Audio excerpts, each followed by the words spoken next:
If you wanted to study abroad and you were looking for a fully funded government scholarship, then you have clicked the right video. The deadline for this scholarship is June 30th, so it is fast approaching. This will be a really important video. I want you to pay attention to this video till the end of the entire duration. I am speaking about National Overseas Scholarship for ST, which is floated by Ministry of Tribal Affairs, and its deadline is 30th of June. It is fast approaching. This will be a really important video. In today's video, I'm going to cover the scholarship. What is NOS? Okay, what are the different courses that it offers? What is the duration for it? What subjects are offered under this? What is the eligibility? What is the qualification? What is the income criteria that you need to have to apply for this scholarship? What is the financial assistance? How much stipend per month or per year that you will get? What is the application process? What are the different documents which are required for it?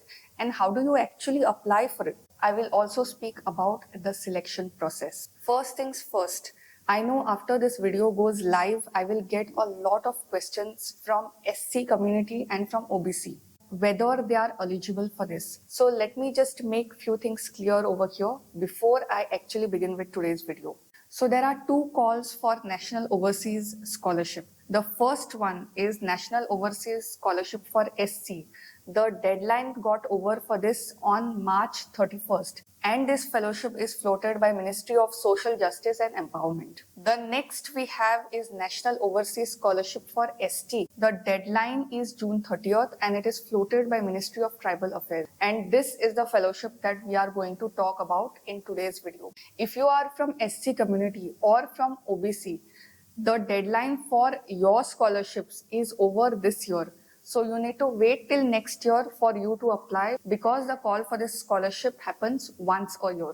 Now that I have put the major distinction and questions to rest, let's begin with today's video. What are the different courses which are offered and what exactly is the duration of each of the courses which are being offered under National Overseas Scheme for ST. So as far as the duration of this scholarship is concerned, there are three courses which it offers. First is PhD, which occurs for 4 years. Okay, so that way you will be able to finish your PhD faster. Then we have postdoc, which occurs for 1.5 years. When I say postdoc, no, it is quite subjective. So 1.5 years doesn't mean you have to finish in 1.5 years. You can definitely finish before that. And you have your master's degree. The funding can be given up to 3 years because in abroad, in some countries, the master's is for 1 year. Sometimes it is for 2 years. Here in India, it is for 2 years. It doesn't mean everywhere else it is for 2 years only. As far as the subjects are concerned, these are all the subjects: pure and applied science, engineering, technology, and mathematics, STEM. So basically science subjects. Then you have management, economics, finance, and law. You have agriculture and medicine, humanities, and social science. Let's discuss about the eligibility. If we just consider postdoc, postdoc is after PhD.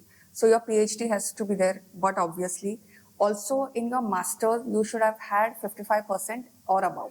If you are aiming for a PhD, then in your master's, you should be having 55% and above. If you are targeting master's also, the same condition, minimum 55% in your bachelor's or in an equivalent degree. One really good thing about this particular scholarship is that this scholarship can be availed even if you have actually taken admission abroad. So before taking an admission, and if you have already taken admission abroad, then also you can avail of this. In such a case, when you have already started studying, the criteria for 55% of marks is waived off. So it's okay if you have got little bit lesser marks also, as long as you belong to this community. The age limit for this is 35 years and your family income should be less than 6 lakhs. Whenever I make a video about scholarship which involves their family income, one question that I often get most is whether family income is total family income or mother, father's income or siblings' income. As far as this scholarship is concerned, your parents' income, mother and father, combined together, their income should be less than 6 lakhs. If you have a sibling who is earning well, then it doesn't count, which is a good thing in my opinion. What is the stipend? Do you get paid monthly or annually? What is the rate if you are planning for admission in US or in UK or in some other country? Let's discuss all of that. As you can see on your screen, this is quite a robust scholarship. So it will have different headings. First is annual maintenance allowance, in which you will be paid US dollars around 15,400. And if you are taking admission in UK, then it would be 9,900. For other countries, it would be USD or pounds. If you are taking admission in a country apart from UK and US, then the amount would be equivalent to 15,400. Then we have the annual contingency and equipment allowance. For US, it is around $1,532, and if it is UK, it is 1,116 pounds. Then poll tax actuals, visa fees. Then you have incidental journey expenses. Your tuition fees go covered, and if there are any other non-refundable fees, then also it gets covered under this scholarship. You have your medical insurance. Then your cost of air passage, that also gets covered. Means from your hometown to the country and back, that gets fully covered as long as it is an economic airfare. Then if you want to undertake any local travel, when I say local travel, this is not for sightseeing purpose. If there is any conference or if there are any other visits which you need to undertake as a part of your curriculum, then also it will get covered under this particular scholarship. So this is quite a well-rounded scholarship where most of the things, if not all, most of the things actually get covered. Moving on to the application process. How do you apply? What kind of documents which are required? And has this application need to be applied online or offline? Let's get to these answers. So first things first, whenever you sit down for application to any scholarship, first thing that you will do is make a folder, okay, especially if you are applying for an international scholarship, make a folder and put all the documents into that. Whether it is on your laptop or if you need to scan some documents, then take a folder, put all that and scan it and upload. Once we start applying for any scholarship, it doesn't make sense to roam around here and there and to keep begging for documents. This is not there, that is not there. That confused state is more harmful than someone who is not applying for this. Which scanned documents? Let me tell you. First is date of birth, then your ST certificate, extremely important. PVTG certificate is in case if you have a disability.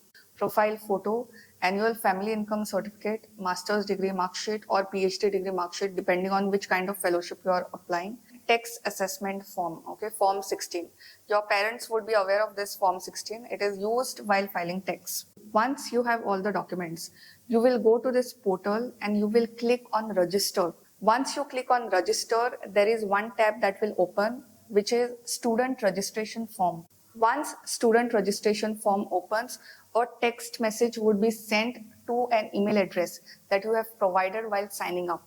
You will get all the details on your email. You don't have to worry about anything. Once you click on that, your procedure for application will start. Just go on filling the details and uploading the documents and you are sorted as far as the application is concerned. The best part about this scholarship is that it is completely online. You don't have to visit any office. You don't have to go to any government counter so that your application gets accepted. While mentioning the documents, I actually spoke about family income certificate. From where do you get it?